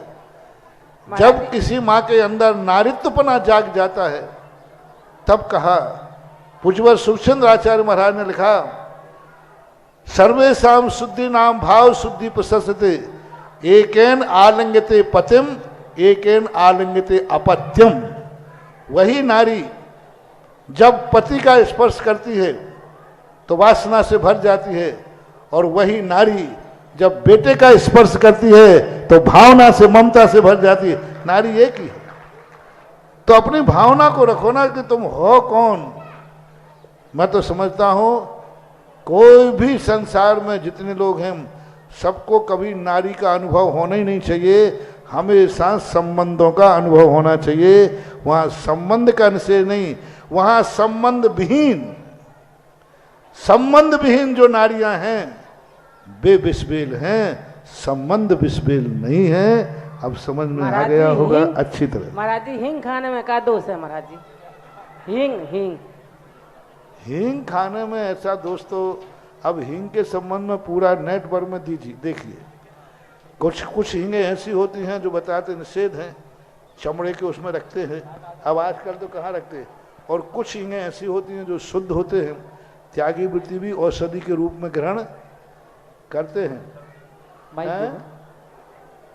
हाँ, रस से निकलता है तो हींग त्यागी वृत्ति भी लेते हैं, औषधि के रूप में लेते होंगे। लेकिन कुछ हींगे ऐसी होती हैं तो उसको नेट पर देखना, हींग है, हींगड़ा है, ऐसे कुछ होते हैं। ऐसा कुछ सुनने में है कि कुछ हींगे अशुद्ध होती हैं, कुछ हींगे शुद्ध होती हैं। तो मर्यादित और शुद्ध हींग है तो मेरी दृष्टि से अशुद्ध नहीं होना चाहिए, क्योंकि वो औषधि है। कुमारी मधु जैन, डोनाघाट, लास्ट अंतिम जिज्ञासा। मेरे गुरु के चरणों में त्रैवार कोटि कोटि नमोस्तु नमोस्तु नमोस्तु। हे महाराज श्री जी, विपरीत द्रव्य क्षेत्र और काल भाव में अपने मन के प्रति विश्वास कैसे बनाए रखें? विपरीत और काल भाव के संबंध में ये सोचना चाहिए कि यदि हमारा उपादान, हमारी सावधानी है तो विपरीतता भी अनुकूलता में बदल जाएगी। सबसे पहले तो स्वयं को विश्वास करना चाहिए, क्या मैं अपने अनुकूल हूँ? क्या मैं वही सोचता हूँ जो मुझे अच्छा लगता है? क्या मेरी आंख वही देखती है जो मैं देखना चाहता हूँ? क्या मेरे कान वही सुनते हैं जो मैं सुनना चाहता हूँ? क्या 24 घंटे में वही करता हूँ जो करना चाहता हूँ? तो पहले तो स्वयं का विल पावर बढ़ाइए। स्वयं अपने आप में जो हैं वो स्वयं अपने आप में विश्वसनीय है कि नहीं। यदि स्वयं का विश्वास स्वयं को है कि मेरा मन वही सोचता है जो मैं सोचना चाहता हूँ, तो फिर दुनिया की कोई डर नहीं है। मेरी आंख वही देखती है जो मैं देखना चाहता हूँ, तो फिर कोई दुनिया का डर नहीं है। जब तुम्हारा मन, तुम्हारी इंद्रियां और तुम्हारा खुद का ज्ञान तुम्हारे खुद के काबू में नहीं है, तो फिर दुनिया पर विश्वास करने का तो संदेह का कारण बन जाता है। नमोस्तु महाराज श्री। आज का जिज्ञासा समाधान कार्यक्रम यहीं पर संपन्न होता है। देवोदय तीर्थ क्षेत्र देवगढ़ के लिए एक और नाम प्राप्त हुआ। श्रीमान वीरेंद्र कुमार जी, अमित जी, अंकित जी, सपना स्टोर, गंगचारी परिवार। देखो अब क्या है, बैठ जाए थोड़ी देर, 1 मिनट। 2-3 दिन पहले चर्चा हुई थी, क्योंकि अभी तक ये क्षेत्र एक शहर का मंदिर था,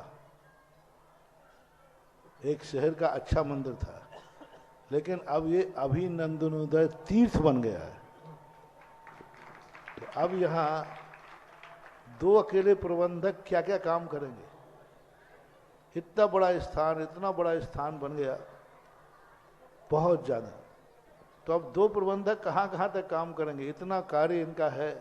तो इन प्रबंधक और निर्माण कमेटी के अंतर्गत, और निर्माण कमेटी भी कितना काम करेगी, इसलिए निर्माण कमेटी के अंतर्गत मैं प्रबंधक के, पंचायत के अंतर्गत है निर्माण कमेटी। हाँ, नहीं तो अभी बीच में बोल पड़े हैं, क्या पता है।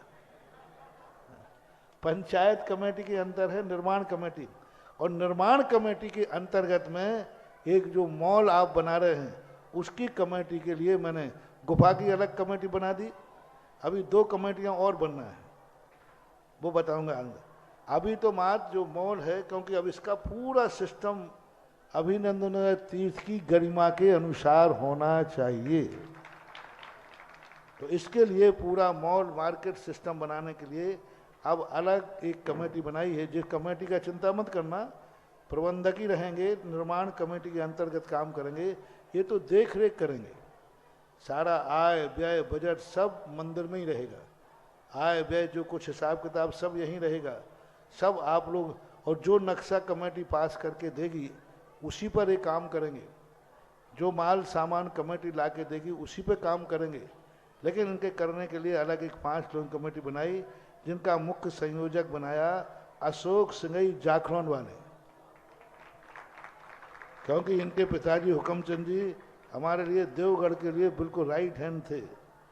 दूसरा संयोजक इनके सहयोगी के रूप में संजीव जैन ममता। तीसरा है जिनेंद्र जैन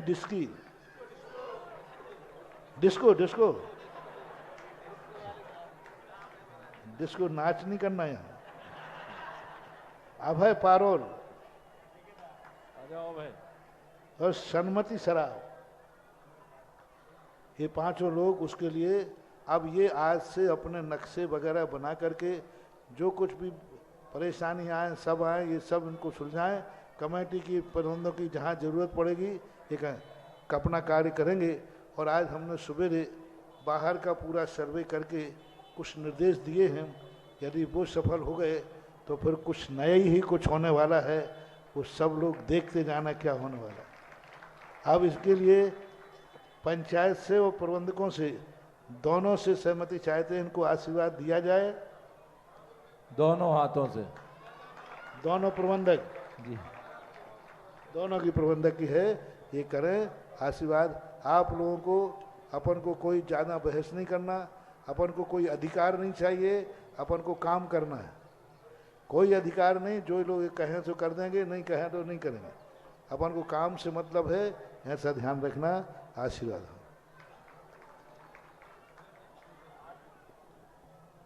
पूज्य गुरुवर की आरती करने का सौभाग्य श्रीमान जीवनलाल जी, तनुज जी, अनुज जी, लिंक रोड, सागर। आगे आ जाएं सभी सदस्य।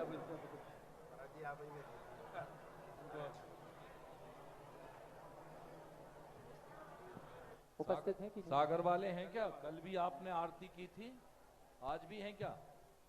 और हमारे परम सम्माननीय आगरा से पधारे बेनाड़ा जी साहब, श्रीमान हीरालाल जी बेनाड़ा जी साहब, और इनके साथ में हमारे अभिषेक जी शास्त्री जो सांगानेर देवगढ़ वाले संस्कृति कमलेश हैं क्या? देवगढ़ वाले कमलेश हैं क्या? कमलेश सराफ जी हैं क्या देवगढ़ से? नहीं है। और कौन सौभाग्यशाली है जो आरती करने का सौभाग्य हासिल करेगा आज? आ जाइए।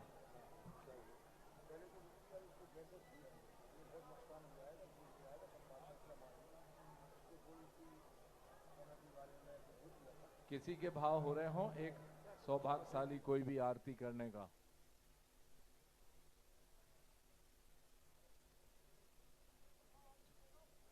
ठीक है, लगा दीजिए आरती। आरती प्ले करें।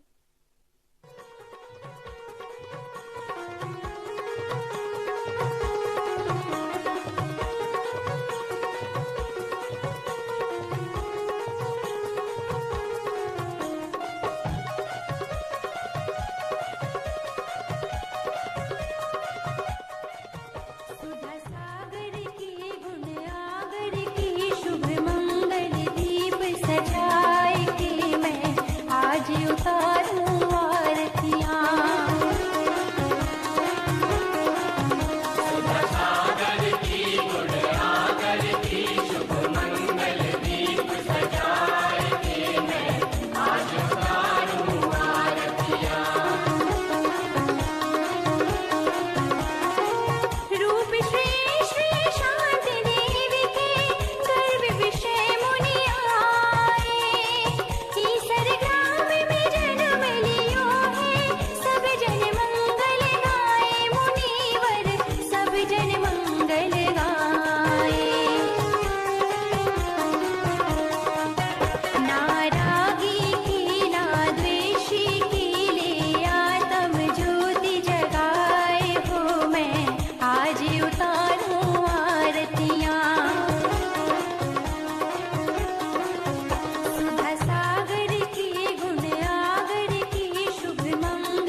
इस कार्यक्रम के पुण्यार्चक थे श्री 1008 श्री अभिनंदन नाथाय नमा, श्री दिगंबर जैन अभिनंदनोदय अतिशय तीर्थ क्षेत्र, station road, civil line, Lalitpur, Uttar Pradesh. प्रबंधक श्री राजेंद्र जैन धनवारा, पूर्व पार्षद 9889888555। प्रबंधक श्री मोदी पंकज जैन, वरिष्ठ पार्षद। 9450037469। अंतर्गत श्री दिगंबर जैन समाज पंचायत समिति रजिस्टर्ड, ललितपुर, उत्तर प्रदेश। अध्यक्ष इंजीनियर अनिल जैन, अंचल 9415112333। महामंत्री doctor Akshay Jain Tadaiya 9415509458। Senior manager Sharad Kumar Jain, Malaya 7080732808।